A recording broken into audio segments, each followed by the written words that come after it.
As self-made entrepreneurs who made it the hard way and who weren't trust fund baby, we really care about our capitals. I'm not excluding trust fund babies because you guys are in a really good position, so make sure you capitalize on it.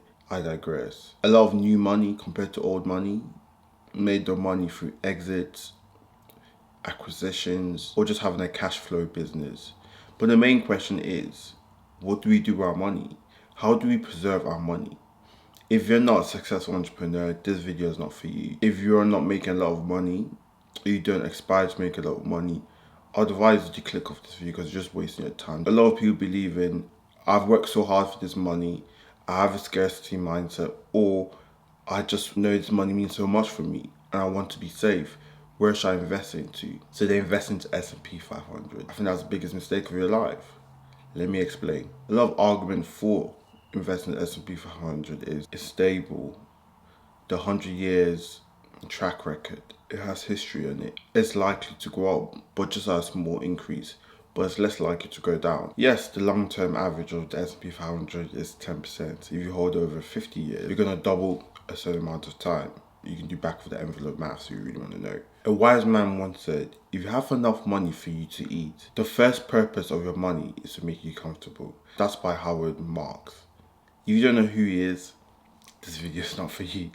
He's a phenomenal investor. Look him up. Another wise man, Warren Buffett, said, don't risk what you have and need to get what you don't have and you don't need. When you make so much money for an exit acquisition or by having a cash flow business, it doesn't make any sense for you to splurge your money, well, not splurge your money, but to invest your money in such volatile assets, one will say. However, the riskiest thing in the whole world is having believed there's no risk.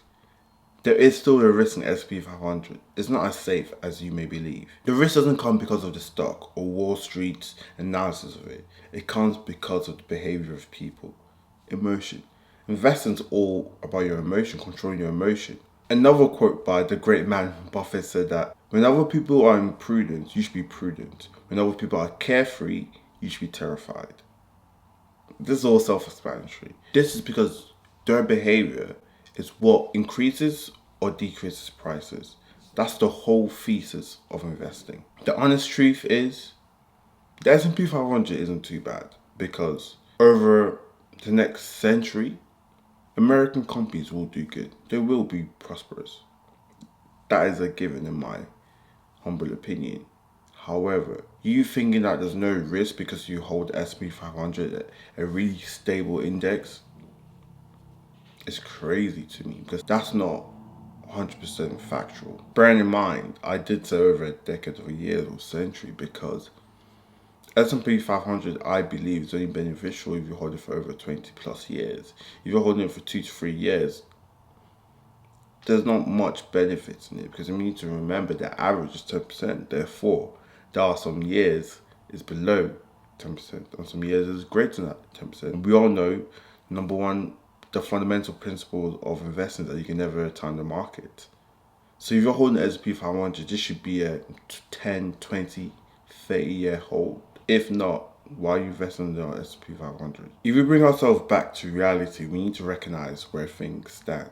I believe towards the end of 2024, JP Morgan presented a post. It was a scatter diagram of the returns of the S&P 500 over the years. In conclusion, it was going this way,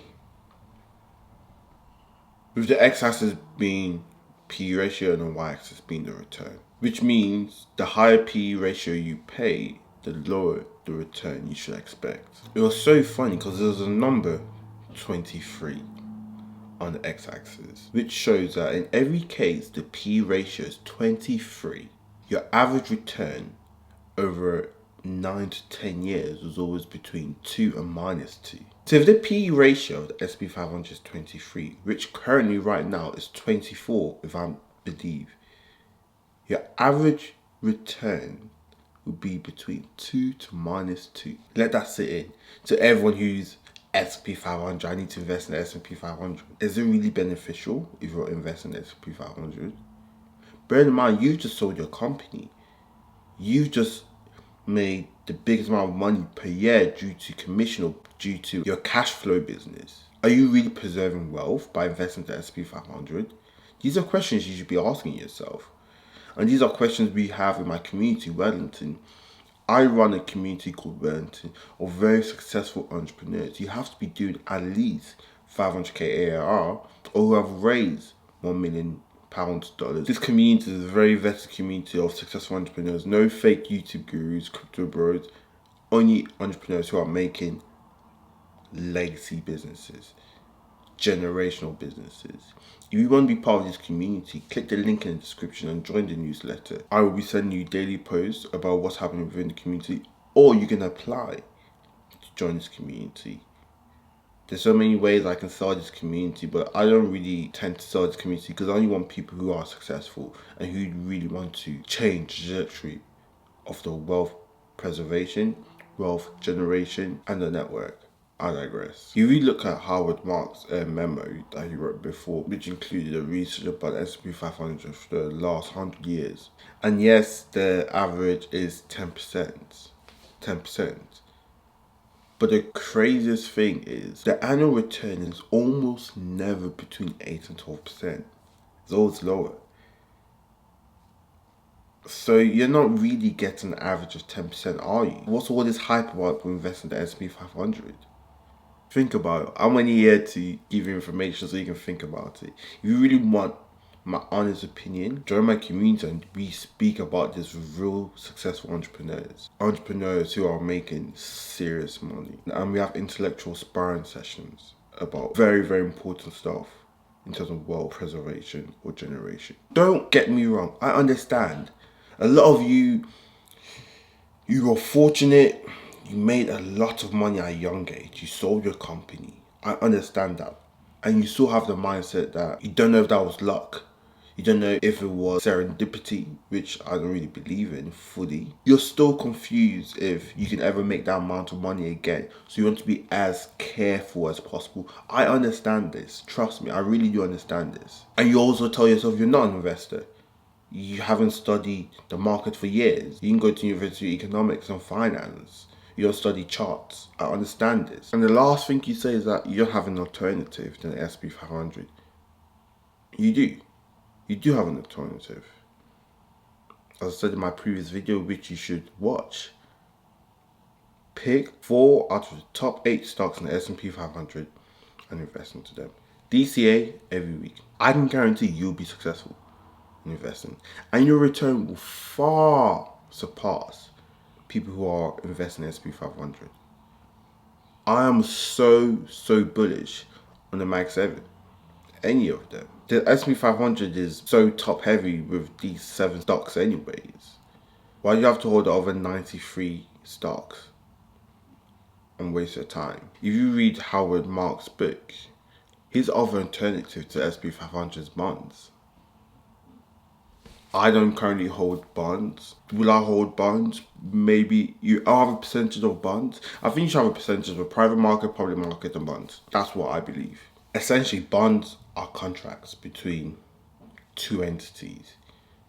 And when you buy bonds, you can figure out how much interest you will get when someone buy your bonds.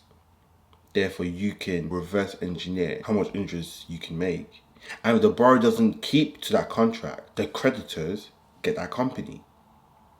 That is kind of a no-brainer. The borrower always has an incentive to pay you.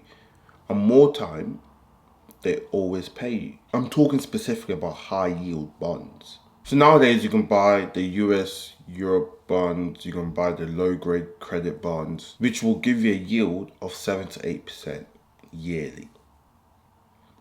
That's so much better than S&P 500, which some years you may get 2%, 3% or minus percentage. One of the negatives is that you have to pay tax on your income every year. Some people who are pretty conservative would take 8% returns after tax, maybe 5-4%, rather than the 10% the S&P 500, which after capital gain tax will give you 7. Or maybe some of you will mix the S&P 500 with high yield bonds. What I'm trying to say, don't just think purely about the S&P 500. You can diversify.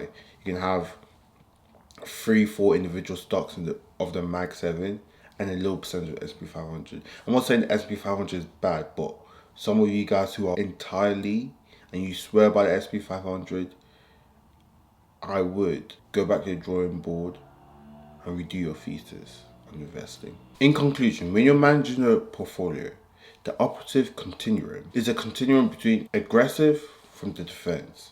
You should know where your average is, what type of person you are, and always stick within that region. You don't want to be too conservative, neither do you want to be too aggressive, especially for people who are within my community who have made generational wealth. If you're watching this video, you made generational wealth, click the link in the description and you will be extremely blessed.